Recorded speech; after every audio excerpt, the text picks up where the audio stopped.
อะไรจะเอาที่เอาที่ทำอะไรแต่งงานจะแต่งงานโอ้โหแกเนี่ยจะแต่งงานหนวดเพิ่งขึ้นเป็นหลงเป็นแหลมจะแต่งงานไม่หลงไม่แหลมแล้วเนี่ยคนแข็งเต๋ารับรางวัลเนี่ยฮะเรียกเองแล้วไอ้หนูไปรับรางวัลตรงนู้นหมดมึงต้องขอได้อะไรแบบนี้เลยเหรอเนี่ยใครจะแต่งอยู่ดีๆเอาที่แต่งงานใครแต่งก็บอกพระองค์ท่านมาแต่งก็แต่งใช่เรามาสมัยจะไปแต่งกับใครแต่งกับองค์หญิงทีราวัณอะแต่งกับทีราวัณใช่บ้าหรือเปล่าไม่ได้บ้าเป็นเบาหวานเป็นเบาหวานทำไมไม่กินไพโอแลกนะช่วยทานดีนะช่วยได้เหรอช่วยได้ช่วยเรื่องเบาหวานใช่โอ๊ยไม่ได้แค่เบาหวานอย่างเดียวความดันก็มีกินเลยดีอันนี้ช่วยเบาหวานความดันเกานอนไม่หลับอะไรเงี้ยแต่ถ้าเกิดเรากินยาด้วยกินไก่ด้วยเกาจะหายไหมก็คงไม่หายหรอกหายยากเนาะก็ต้องดูแลตัวเองทำอื่นก็สิและท้องไม่ค่อยดีในช่วงเนี้ยกินเลยมันช่วยในระบบขับถ่ายจริงปะเนี่ยถ่ายมาในหูลูกสวยอย่างนี้เลยโอ้โหเลี้ยวเป็นกล้วยเลยคนละถ่ายกันแม่พูดแล้วอยากกินขี้จังแกนี่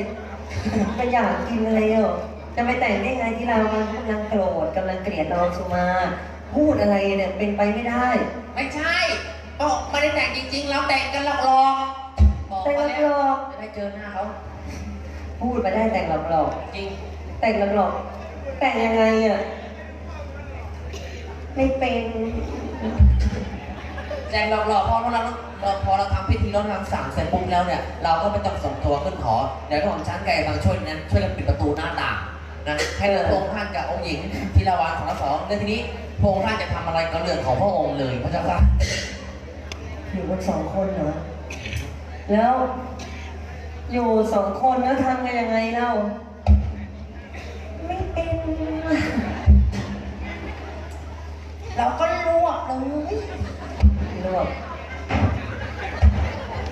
เขาลวกเป็นยังไงอ่ะไม่เคยก็ลวกเนี่ยไหนไม่ดูพ่อกับแม่เขาบ้างเลยลวกยังไงสมมุติว่านี่คือมังสุมาและนี่คือองค์หญิงที่ลาวันนะพอเรานำสั่งเสร็จปุ๊บในพิธีเสร็จปุ๊บเนี่ยเราไม่ต้องส่งตัวขึ้นหอใช่ไหมคนนู้นนี่ปิดหน้าต่างแล้วมืดแล้วคนนี้มืดแล้วเหลือเราสองคนแล้วเราก็มองกระลิบกระเหลี่ยแล้วเรายังไม่กล้ามองหน้าไงเพราะว่าเรายังไม่เคยใช่ไหมล่ะแล้วก็ปิดนะคือเราไม่รู้ไปไว้ไหนเราก็ปิดกระโปรงไปปิดเสื้อปิดชายเสื้อปิดเสื้อเกงปิดตู้ปิดนี่แต่อายเราอายคออยู่นิ่งนะคอเขินได้ทาได้ทีนี่พวกอย่างนี้เลยอ๋อเนี่ยลวกอันนี้อะไรมันลวกเลยอ๋อได้เลยพอลวกเสร็จปั๊บคืนนั้นเสร็จเรียบร้อยแล้วแล้วกินไบโอแลกไปทำไมไบโอแลกไป2 เม็ดพอตื่นเช้ามานะนี่โอ้โหแข็งแรงอะไรอ่ะนอนคว่ำกำลังจะดีอยู่แล้วเชียวกำลังดีแต่อยู่2 คนแล้วลูกเลยจ้ะเฮ้ยไปออกมาติดชวนมาเดี๋ยวเราจะดูลิเกกันร้อยโอ้โหไอ้เนี่ยเขามานั่งอยู่นานเนี่ยไม่รู้เขามาใส่แม่มองใครนักหนาโอ้โหเฮ้ยแล้วเฮ้ยโอ้โหไอ้ดูไม่ดีไอ้เผาซะเลยแก๊สมันเยอะจังเลยไปเลยกินไบโอแลกสิอ๋อเรียกว่าถ่ายดีเฮ้ยถ่ายลงหมดเลยไอ้มันอยู่อย่างนั้นจริงๆเหรอผมหญิงเชิญคุณเจ้าค่ะให้แมงเผาให้หมดมังใช่ไหมไอ้ชาสิ มังใช่ไหมโต๊ะจีนเก็บยังโอ้โหยังไม่ตั้งเลยผมหญิงนี่กลัวไม่ได้กลับเลยมันตั้งแล้วโต๊ะหนึ่งเข้าเกียบมาแล้วโอ้ยเชิญนี่โต๊ะจีนกี่โต๊ะนะโต๊ะจีนกี่โต๊ะ300 300 โต๊ะโต๊ะเดียวเอาราคา300โอ้ มึงก็ขี้เหนียวไปพิธีจัด พอถึงขาหมูแล้วก็ไม่มีของหวานแล้วจบ เจ้าเบาเจ้าสาวแล้วอย่างนี้นั่งเล่นชอบแอบแฝงตลอดเหมือนนั่นทำไมอ่ะ เขาไม่เขาไม่เคยอะไร ไม่ต้องร้อยหน้าก็ได้น้องอ่ะ เขาไม่เคยอะไรสักอย่างเลย จริงอ่ะ จะแต่งเองสิล่ะ ก็แต่งครับก็แต่งไปแต่งมาแบบ อยู่สาวๆเรื่อย แล้วก็ถือผ้าแสงด้วยนี่ก็เล่นตัดไม้คมงามถือมีด เดี๋ยว เอา เขา ไว้ ก็กลัวเรา นี่แหละแล้วก็บินหมุนไปคอไปกับคอแล้วเราก็ไว้มาเสร็จเรียบร้อยแค่นี้ สอนอะไร แล้วก็เดี๋ยวเอายาวไปเอาแหลกไปนี่เอาสั่งพี่ ภาษาอ่ะไปอย่ามาอย่ามาดิ อย่ามาใช้ต่อสิวะก็ไปเอามา กูไม่ได้ใช้ต่อกูใช้มึงแน่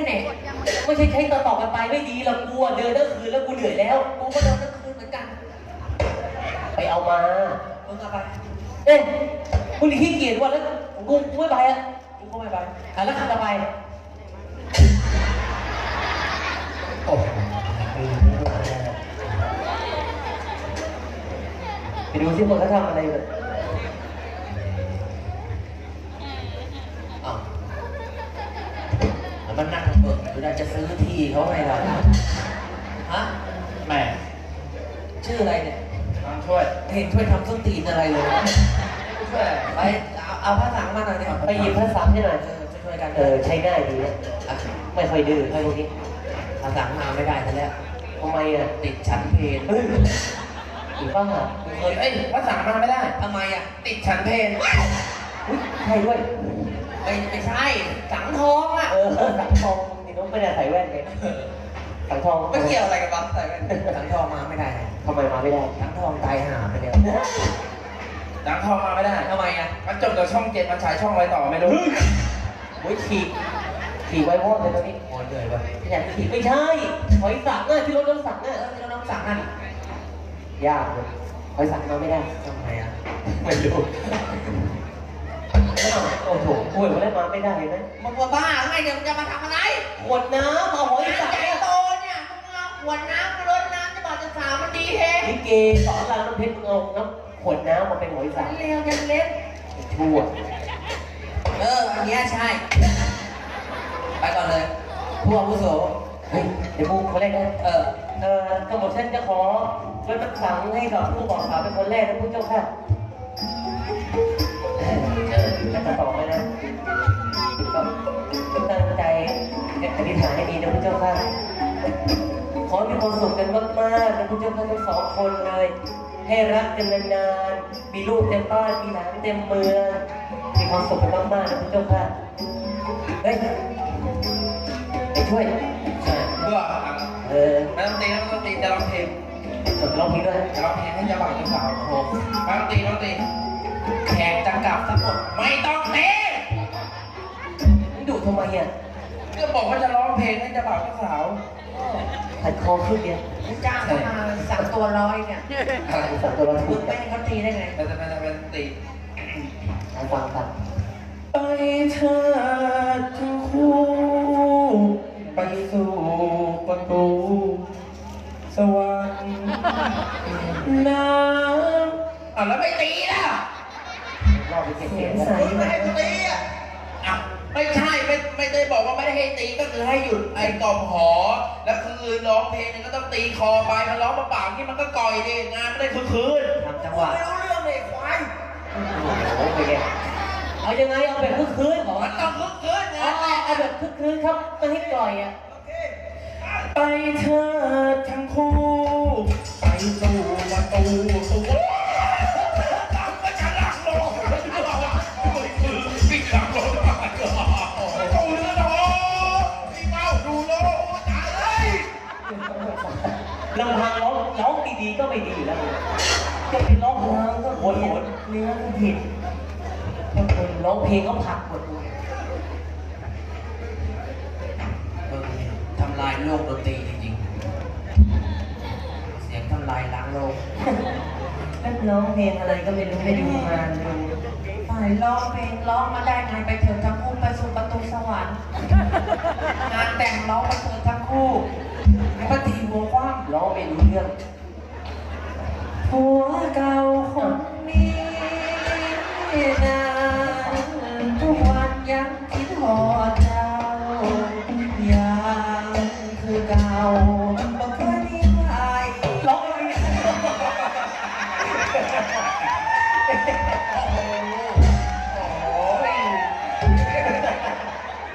คือว่านี่ยืนอลังการ ก็ถึงว่าเดี๋ยววันนี้ไม่มัดเลยแม่เตรียมคนด้านหลังนี่แม่ไม่พลาด เฮ้ยแข่งหมดยัง เฮ้ยปิดประตูปิดเลยปิด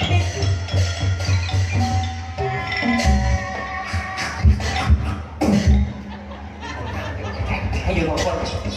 ให้อยู่สองสองเดี๋ยวจัดไปเองดีเฮ้ยเดี๋ยวไปไหนอ่ะ เจ้าไปเกิ เฮ้ย น เขาเอาออกมาหรือเปล่าไอ้ไงไอ้ไงไอ้ทำให้ไม่ตื่นไอ้ไง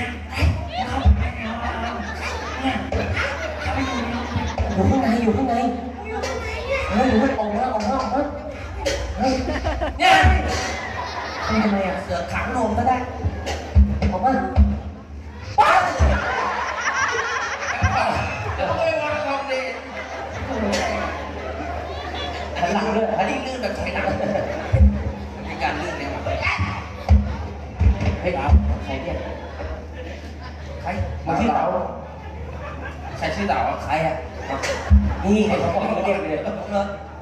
แล้วใส่สองสามชั้นไม่อึดอัดเนี่ยวะ ไม่ครับป้องกันความอายของเรา อยู่นอกปิดตุ้นเรียบร้อยกับ อยู่แค่สองคนทำอะไรลืมกันหมดแล้วเนี่ย ใส่ลงไปยัง อะไรจะรีบกลับก็ไม่รู้ เฮ้ยทำไมมันเงียบจังวะ เป็นไง เงียบเดียวเลย ไม่ใช่นะ ไม่มีใครทักเลยนะ อยู่สองต่อสองทำไง โทรศัพท์ใคร ใครพกโทรศัพท์มา โอ้โหกระเป๋าอยู่เลยเฮ้ยทะลุแล้ว เลยต้อง ยังไงอ่ะ อยู่สองต่อสองทำ มึง ไง เอามันนั่งดีๆไปเนี่ย อยู่สองต่อสองทำยังไงเดี๋ยวมัน เฮ้ย แกนจะปีน ทำแบบใครอ่ะโอ้ ส ที อง มา ต่อก ส เล อง ย ทำยังไงจ๊ะ ทำยังไงจ๊ะ ทำไมจะ ทักมา พระองค์นี่มาเนี่ย ไม่ตอบ โอ้ยจะไม่ให้ตอบเลยไง มึงก็ตอบไวๆตีมึงกด บ้าเหรอ ไวๆให้เสียงก็ได้พอพออะไรมึงไม่ต้อง ม้วนอ่ะม้วนแล้วปิดปลายคาปิดแล้วคอไปด้วยแล้วก็รวบ แล้ เล วย หมดแล้วไม่ตอบสักที ตอบช้าจังเอ๊ะมึงทำอะไรนี่เนี่ย ไม่ตอบอ่ะเฮ้ยแย่แล้วไงวะ หายเร็ว ไม่ตอบไม่อยากจะทำนี่ เหมือนเป็นหมดแน่เลย ตอบช้า นั่นเลย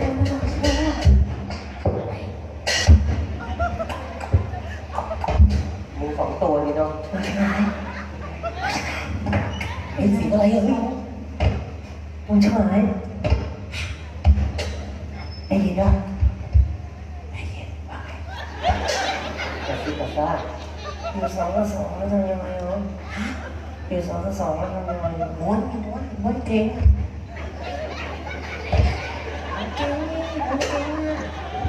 ม้วนเลยม้วนเก่งไปคอไปคอแล้วก็ลวกเลย อะไรไม่ได้ แล้วก็ลวกเลยม้วนแล้วเอาเลยนะ ลวกก่อนเดี๋ยวค่อยเอาอะไรมึงที่สำเร็จเอาอยู่นี่ฮะเอาอะไรเอาไปส่งโรงพยาบาลที แล้วถอดใหม่ด้วยเป็นไงบ้างเนี่ย เป็นไงบ้าง เป็นไรอ่ะ รวบเลย ลวกเลย เป็นไง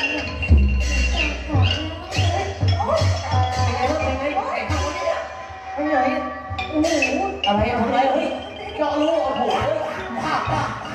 เป็นไง ไม่ลวกอ่ะ โอ้โหเป็นไงวะไปโรงพยาบาลเลย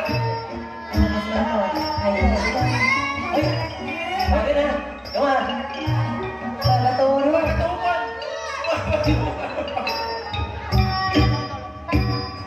สวยจริงน้องแม่ก็ยังรักเลยแม่ก็สวยจริงเลยตอบหน่อยได้ไหมลูกใครเท่าน้องสวยจริงคือแม่เดือดในท้องอยากควงแขนเดินรอดังเกียรไม่น้องก็เดินด้วยผมที่สอ